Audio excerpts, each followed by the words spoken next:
আমি doctor Khandakar আনাফুজ্জামান Lipton বলছি। আমি ইউরোলজি বিশেষজ্ঞ ও সার্জন হিসাবে কর্মরত আছি এবং প্র্যাকটিস করছি নিয়মিত। অ্যাকচুয়ালি ইউরোলজি বিষয়ের যে সমস্ত রোগীগুলো আমাদের কাছে আসে, বিশেষ করে কিডনি জনিত রোগ, বিশেষ করে কিডনিতে পাথর, মূত্রথলিতে পাথর, মূত্রথলির টিউমার এবং বয়স্ক পুরুষ মানুষ যাদের প্রোস্টেট জনিত সমস্যা, বিশেষ করে প্রোস্টেট বৃদ্ধির কারণে 40-45 বছর বয়সের পরের থেকে প্রত্যেকটা বয়স্ক মানুষেরই প্রোস্টেট গ্ল্যান্ড বৃদ্ধিপ্রাপ্ত হয়। তাদের কারো কারো ক্ষেত্রে ওষুধের প্রয়োজন হয়, কারোর অনেক জটিলতার কারণে অপারেশনের প্রয়োজন হতে পারে। কিডনি পাথরের ক্ষেত্রে অনেক অত্যাধুনিক প্রযুক্তি এখন আমরা ব্যবহার করছি। বিশেষ করে কিডনির বড় পাথর হলে সেটা আমরা কিডনিতে ছিদ্র করে মেশিনের সাহায্যে সেই পাথরগুলোকে ভেঙে আমরা বের করে নিয়ে আসছি।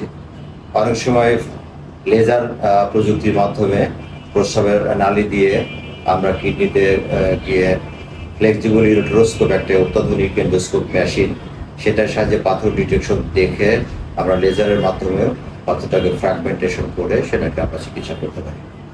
এছাড়া মূত্রথলির যে টিউমারগুলো হয় সেগুলো আমরা এন্ডোস্কোপিক পদ্ধতিতে পিসমিল করে করে ছোটো ছোটো খণ্ড খণ্ড করে অথবা এন ব্লক পুরো টিউমারটাই আমরা সেখান থেকে রিসেট করে আমরা বের করে ইন্টারভেসিক্যাল আমরা কেমোথেরাপি দিই। এছাড়া প্রস্রাবের রাস্তা অনেক সময় আঘাতজনিত কারণে অথবা ইনফেকশনের কারণে শুরু হয়ে যায়, সেই ক্ষেত্রগুলোতেও আমরা অত্যাধুনিক প্রযুক্তির ব্যবহার করি। সেক্ষেত্রে এন্ডোস্কোপিক্যালি আমরা ইন্টারনাল ইউরোথ্রোটমি অপারেশনের মাধ্যমে সে রাস্তাটা আমরা বড় করে দিই, অথবা অনেক সময় মুখের থেকে মাংস নিয়েও আমরা সেই রাস্তাটা বৃদ্ধি করে দিই। এছাড়া মহিলাদের ক্ষেত্রেও কিছু রোগ আছে যেটা বয়সের কারণে জন্য, বিশেষ করে যাদের মাসিক বন্ধ হয়ে যায়, এটাকে বলা হয় genital urinary syndrome of menopause.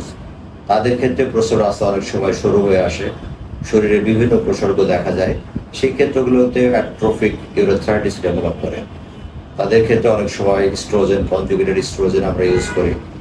অনেক সময় ইউরেথ্রাল ডাইলেটেশন ইউজ করা হয় যদি প্রস্রাবের রাস্তা চিকন হয়ে যায় সেই ক্ষেত্রে। এছাড়াও কিডনি, মূত্র থলি, এগুলোর ক্যান্সার জনিত যে সমস্ত বা টিউমার জনিত যে রোগগুলো আছে সেটাও আমরা ল্যাপারোস্কোপির মাধ্যমে অপারেশন করে চিকিৎসা আমরা এখানে করছি নিয়মিত।